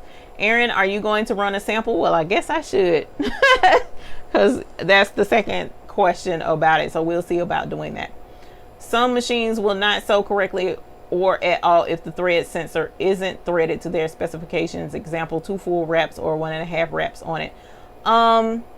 I'm not sure, but one of the things I am aware of is no matter what these folks recommend I do with thread in this particular machine, that's how we gonna thread it, because that's one of the things that even on the home machines, the smaller ones and the 6 needle, it had to be threaded correctly. Otherwise it would not stitch. It wouldn't stitch a thing, or it would stitch incorrectly, or it would bird nest if it wasn't loaded correctly. So most of your embroidery and sewing machines really need to be threaded correctly so that you can get the best possible stitch out that you can. So I would hope it wouldn't stitch if I didn't thread it correctly, so that I could go back and make sure that I did have it threaded like it was supposed to be. Debbie Kid, I don't normally use my round hoops when I have to line things like pockets or seems like on the jacket it takes too long. I like the square hoops, but I needed to buy those extra. Yes, so again, we've been discussing some of the perks and stuff for purchasing this equipment through Redline and letting them know that the Baby's Booty referred you guys. One of my questions for them was, you know, what benefits do the customers receive? So we'll be pointing that out as time goes on. We've discussed a few, but I want to make sure of what you guys can get before I say anything about it. But yes, square hoops are an option with this company. They do have it. They're not super expensive. So that is definitely available to use with this machine. They already have them. Stitch for Stitch, which is the better machine?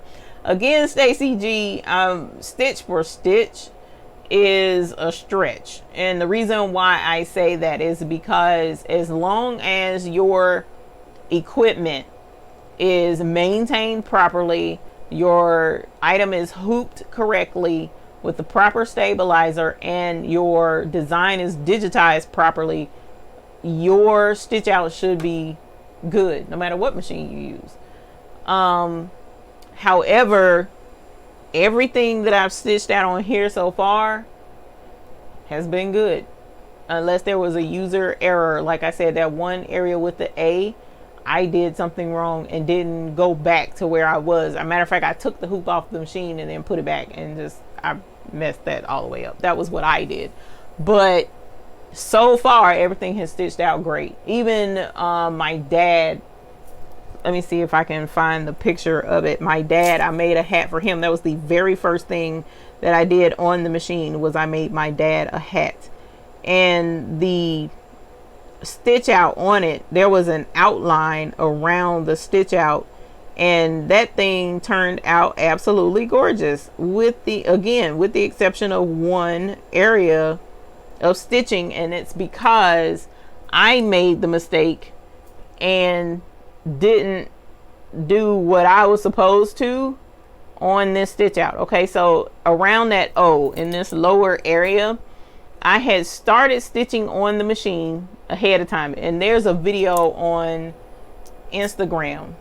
I have the video up on Instagram where I was stitching this hat out, and I had made a mistake where I didn't line it up properly on the machine first. I was one of those ones that just jumped right into it and didn't take the time to pay attention to what the heck I was doing. So I just was like, I'm just gonna stick it on there and I'm gonna stitch it out. Well, that didn't quite work out just right. I needed to line it up where it was supposed to be. So the letter E in DEM, because that was the first thing it was going to stitch out, that letter E was stitching down here. And if I had kept going, then everything would have been shifted too low and I would not have been able to stitch that out. So what I did when I saw the mistake, I was like, okay, well, forget it. I lined it up where it was supposed to be. And instead of taking the time, because I was being lazy and didn't want to take the cap hoop off and, you know, rehoop the hat and pick out the stitches from the E, I just left the E there. And I was like, I can just pick that out after the case. So that's why that O looks like that, because I took the time. I did not take the time to take the E out. I just stitched over the top of it, and I took that E out after the whole design was finished. But look, it stitched perfectly around the BOYZ, that gray stitching around the blue. I mean, I couldn't have asked for a better stitch out. And this is on a structured cap. That would have been a disaster on that machine. This would not have turned out that way on that machine because it's a structured hat.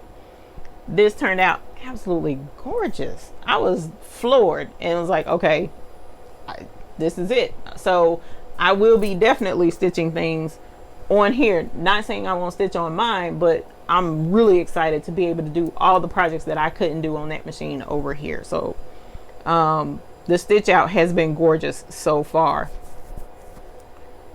So let's see here. We have, I'm trying to go back to the video where I was at and make sure that I don't have any other questions, because I know we do. Let's see. Let me go back. So stitch for stitch, which is the better machine? Again, so a lot of this depends. You really need to focus on more so the pros and the cons, more so than which is the better machine.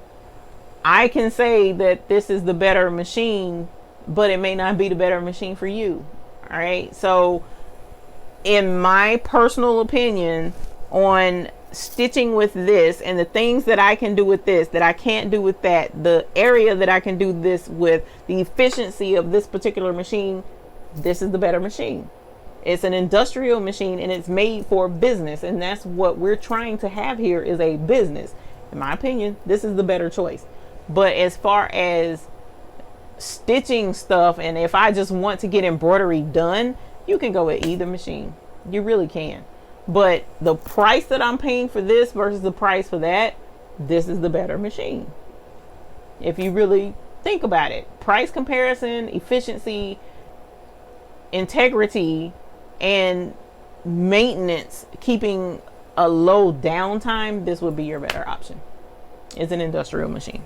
But you have to go with what makes more sense for you and your business. You have to go with what makes sense for you and your business. So if you're just trying to embroider a few things here and there, simple stuff, you're not trying to go into hats, you're not trying to do large things, then, and you have a budget and you find a really good deal on the home-based machine, you like the way it looks, you like the fact that it has a name to it, you like the fact that you could just take it in and they can fix it and you just bring it back home, go for it. If that works for you, I'm not mad at you for that. You know, at the end of this video, this is your money that you're spending. You're not spending my money. I'm not giving you money and saying, hey, you need to go buy ABC. You're spending your money. So when you spend your money, you need to do what makes sense for you and your business, ultimately. End of discussion. But if you want to go off of a suggestion from my humble opinion over here at Little Old Baby's Booty Studios, then I would definitely say industrial is the way to go. If you're trying to run a legit embroidery full-scale business, you need to have an industrial machine. You really should, because you don't want to turn a customer away because they want 500 structured flat bill caps. And you're like, I can't tell y'all how much business I've turned away over the last 2 years because I could not do flat bill structured caps. I've turned away a ton of business. I really have. And when I stopped and thought about that thing and looked at the price comparison between the two, I was like, I don't know why someone would choose to not be able to do that type of business for the same money and not get the industrial machine. So that's just my humble opinion. You know, my opinion, you know, may mean some to some and may not mean much to others, and that's okay too. But that's my opinion. Marianne says, hello, congratulations, Eve. Glad to finally attend a live. Welcome back, my dear. Did you get the digitizing software package? I did not, because I currently have digitizing software. I have Soul Art, I have Wilcom Hatch, and I have Chroma. So I already have digitizing software out the wazoo. I don't need any more at this point. So I did not get the software package, and of course y'all know I love my Sew What Pro, and Sew What Pro works with any embroidery machine, so I didn't need the software to go with my machine. Kimberly Armstrong says yay. Thank you, Kimberly, I appreciate that. Dorothy Gaston, will that adjustable hoop work on the red line? Adjustable hoop, which adjustable hoop? All of the hoops that I've come across will work on the red line, all of them. So the thing is, you just have to make sure that the arms go with your machine. So like I mentioned earlier in the show, I have a mighty hoop, a large mighty hoop that's over there. Otherwise I would get it. But well, you know what? Let me go ahead and get it so I can show you that. The brackets are different. What's going on there? I don't know why that's doing that. Okay. Sorry. I need to make sure that I can see y'all's chat. So here's my mighty hoop. Here is my mighty hoop, and the mighty hoops brackets. These are brackets that are made for my 6-needle machine. All right. So these brackets will not fit the arms on this machine. Hang on, let's grab this instead. So the difference is we have these grooves here. These grooves right here on this hoop bracket, they clip right into these clips right here on the front of the machine.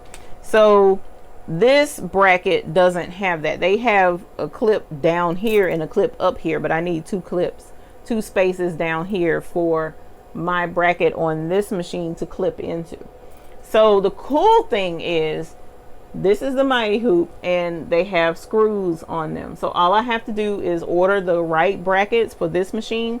And if I have a project that I would prefer to do on this machine, I'll just take these brackets off, swap them out, and then I can use this investment, because this hoop was 150. I can use this on this machine, and I'm not like, oh my God, so now I can't use my hoop but on one machine. That's not the case. So all I have to do is swap out the brackets. The same with my fast frames. The fast frames has one main bracket arm that the small windows clip into. Let me set that right there, and then I'll show you. So here is my fast frames, and in order to use the fast frames, you take off this thumb screw and this window comes off, and this is the window that you embroider on, and this is the bracket that slides onto the machine. So again, as you see, there's a groove over here but no groove over here, because this is made for the brother machine. It's not made for my industrial red line. So what I will need to do is order another one of these, and then all of my windows will still clip into the same bracket that fits on this machine. And then I can use, have this bracket for that one and a new bracket for this one. So I'll be ordering another fast frame bracket, and this is 145 or 150 for the fast frames main bracket to go with this machine. Embroidery hoops are not inexpensive.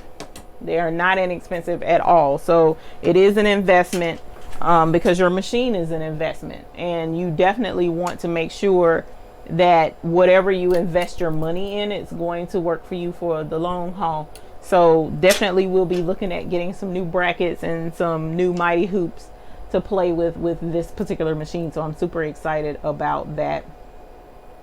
Was it hard to learn how to use the machine? I still have some needles, 15 needles so bad, forever blessed.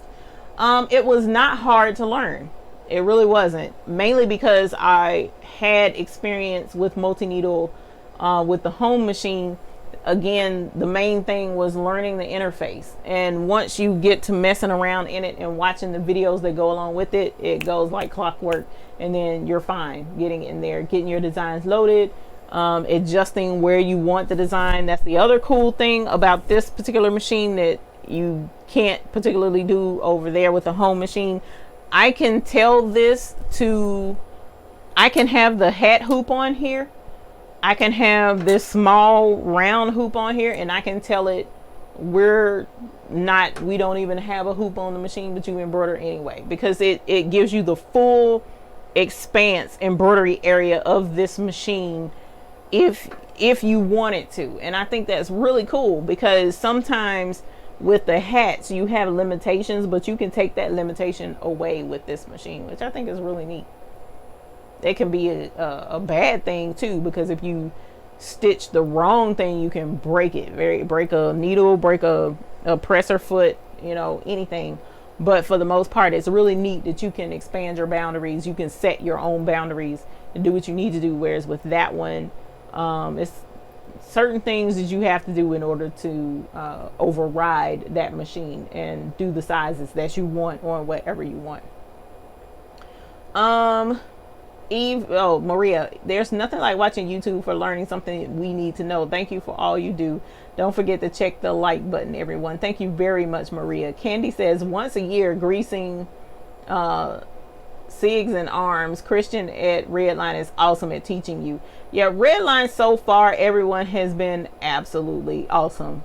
And they're more than helpful. They've started doing Facebook Live videos to discuss pertinent information and do education. Their first Facebook video was done this past Friday, and it was on thread breaks and how to avoid them. So if you're interested in that, you can go to Redline's Facebook page, and the video is up there and you can see it. Eventually they'll put it on their YouTube page as well, they said.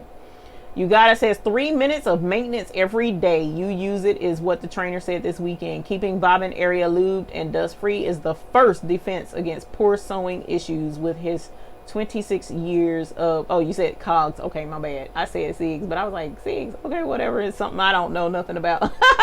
Cogs. But you got it, says the guy had 26 years of experience. And that's the thing. These folks had quite a bit of experience with this machine, what to do with it. And yes, your maintenance is utmost importance, and that's true even with Blessing. You have to, even with my my smaller 4x4 machine and the 5x7 machine, there's still maintenance that you should be doing with those machines to make sure that they last a long time. You don't want to invest that kind of money into you don't want to invest any money in something that's not going to last because you didn't choose to take care of it.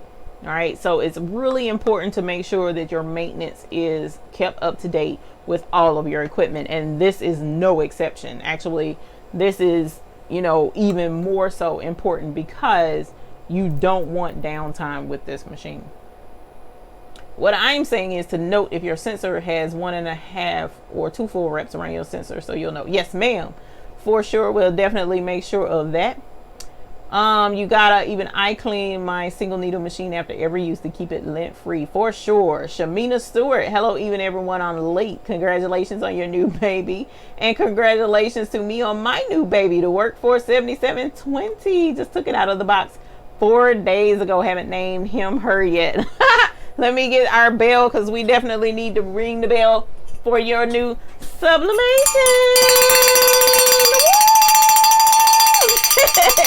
7720. You got 2 trays, 2 paper trays, ma'am. I'm a little jealous. Them 2 paper trays are going to come in quite handy for your sublimation jobs. And that's the thing. We're trying to help you guys get your businesses where they need to be so that you are making money. If that's what you want to do. If that's what you want to do, we're definitely here to try and help you with that. And congratulations, Shamina. You have a lot of fun with your new baby. Justin, if all else fails, read the instructions. Justin, we ain't gonna talk about that right now. Let's see. Can either one go with you to a class? Suzanne says. Are you talking about taking these larger machines to a class? So if you're talking about taking your machine to a different location for a class, I'm gonna say no. Because even Blessing is not something that I would be able to carry by myself. So if I, like when I did take her on location, I had help. My dad and my husband, between them and my son, they would carry the machine and load the machine. And when I got on location, they would meet me there and unload the equipment, her stand and the machine. So with this machine, they could do the same thing. Don't know that I would want to, because I've learned taking that machine. Well, let me rephrase that. To the events that I went to, I wouldn't do that anymore in a way, because the events were not fully protected. They were outside, and unfortunately, especially with the last event I went to, I'm not taking that chance with my equipment anymore. So that was an experience I don't wish to relive. So when it comes to taking my equipment somewhere, it's on wheels, it's bolted down. If done properly, yes, it can be taken, because it can be unbolted, it can be picked up by somebody going with me and carrying it. But so it would have to be a very extremely lucrative and understood that I'm going to make some money event before I would take either one of these machines on location anymore. So yeah, because all of those locations, it's like, okay, there's no guarantees that you're going to make money, but you're unloading and loading this heavy equipment. But there are some folks, like for instance, there's a lady that goes to rodeos, and she has a trailer, and her machine is set up in the trailer, and they pull the trailer up and they do stuff on location, and they stay jumping from the time they get there to the time they leave. You know, that type situation, heck yes, I'm packing this thing up and we can go make some money. But if it's not something like that, I'm not taking my equipment out. So it depends on what you want to do. Now, if you need to take a hands-on class, like if I go to Red Line to take a class, 9 times out of 10, I'll just use the machine that they have there, because it'll be the same machine. But if it's like our custom craft cruise, I won't be taking my 15 needles. The embroidery machines that we plan to have on the cruise will be the smaller ones, the single needle machines. So we won't be having multi needles on the embroidery ship. I mean, on the cruise ship, I don't have any intentions of doing that. That's a lot. Miss Bickham says, get some of the clear sheets used for screen printing or vellum and get some grid lines printed onto it. Cut it to fit the hoop, and you can use this in a pinch until you can find something better. That sounds like a good idea. Marianne says, thank you. Good to know. I want the 10-inch screen, but for the price of the 8-inch screen. Well, we'll see. We'll talk to them and see what they can't work out for you. Dorothy Gaston, the one you use for the boots. Oh, thank you. Okay, my embroidery grip. The embroidery grip's arms are not the same. I thought it was right here. I just saw it. The embroidery grip, no, I don't think I can use on this machine because of the arms. I would have to. The arms are made specifically for the 6 needle or 10 needle, if I'm not mistaken, machine. So I would have to, I'll look at it again, but I'm pretty sure the brackets, let me see, it's right here. Actually, it is right here. I knew I saw it. Nope, it is made for that machine. So I have the groove. I have the right groove here on that side, but on this side I do not. So no, I can't use it with that machine and not have it latched in place. Let me rephrase that. I can't use it with this machine and it be latched in place like it's supposed to be. I'll put it that way. We may try it anyway. Shh, don't tell nobody. Tammy Croft, I'm so excited for you. What's your machine's name? We're still working on that. We got, it is going on 10 o'clock, y'all. Okay, let's speed up on here. I haven't picked a name yet, but I will go through the chat and I'll probably post in the Hoop group to see if we can come to a conclusion on the name. Let's see. Everyone, please remember that industrial machines aren't as user-friendly as the brother machines. They're not hard, but they are different. It can be a little daunting at first. The cool thing, though, that I'm finding out in talking to folks who go with the industrial machine versus the home machine is if they've never used the home machine, then it's no issues with them learning the industrial machine.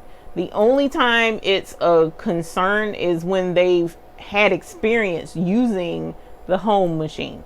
Then they're like, oh my God, this is like a totally different environment, which it is. I mean, it's still touchscreen, it's still icons and all of that jazz. But if they've never used it, then it's not difficult to learn.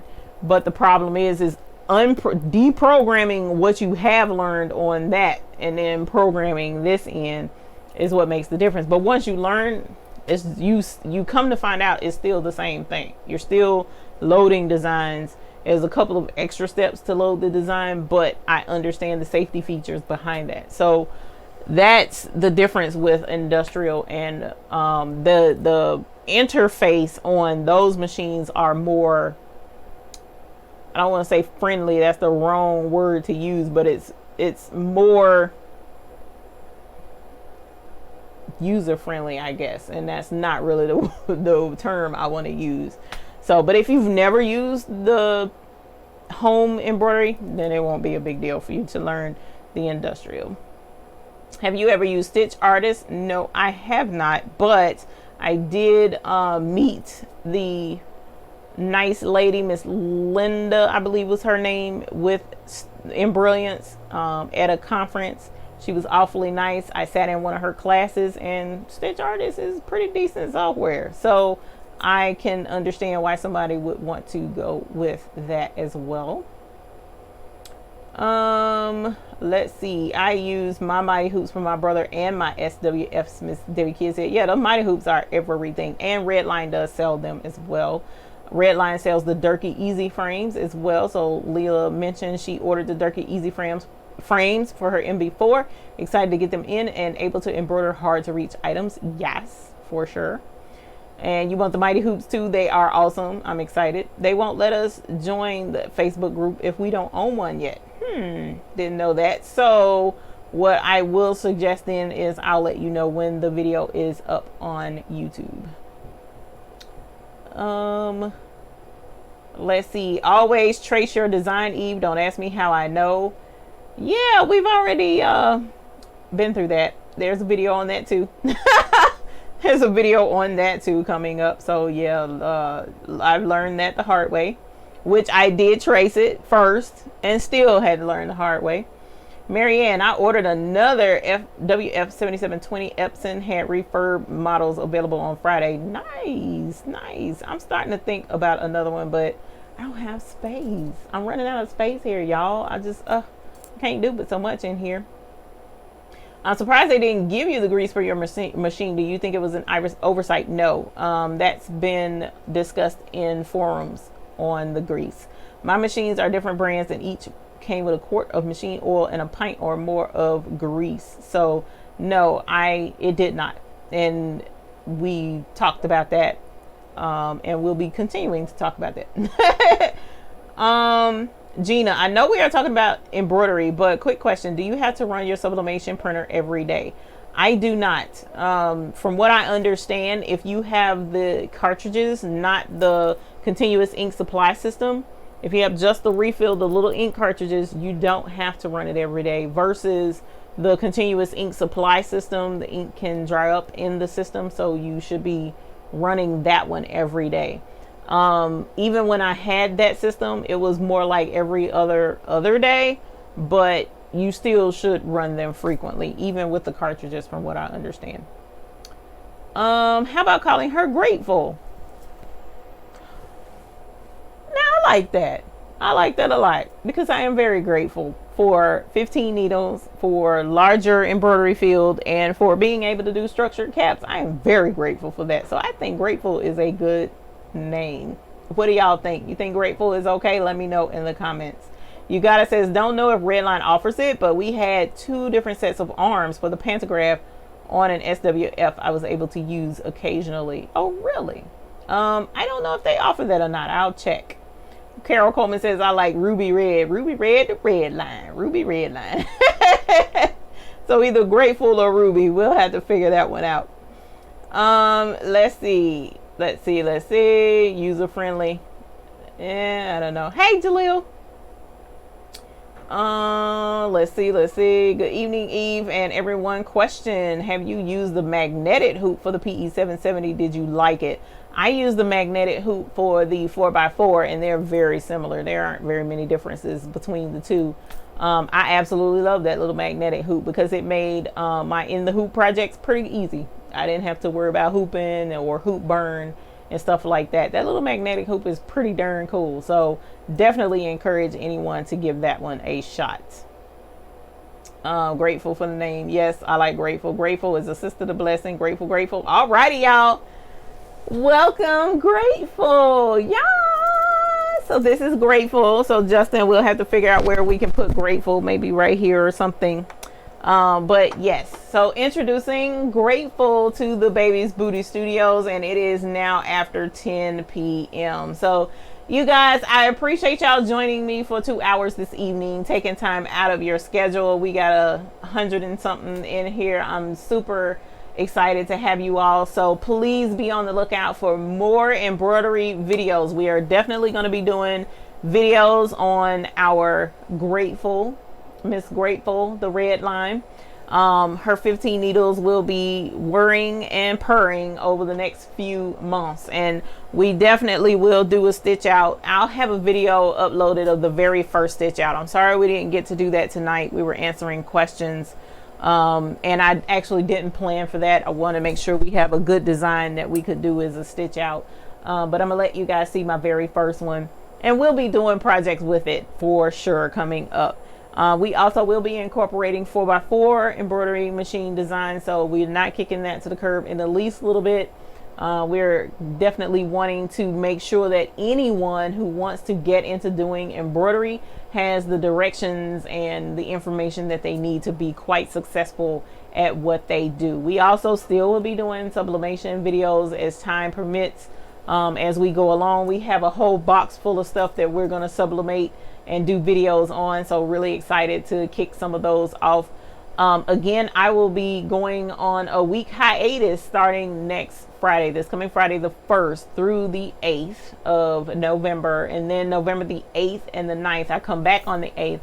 So the 8th and the 9th we will be at the NBM show in Charlotte, North Carolina. So if you're in the area and want to, or if you want to travel and come and say hi, let me know when you're coming, and we would love to see you there. What I'll probably do is have some set times and post it on my Facebook business page and Instagram of the times that I will definitely be there and definitely be available for meeting up and saying hi in person, which I think will be totally awesome, and I'm really looking forward to that.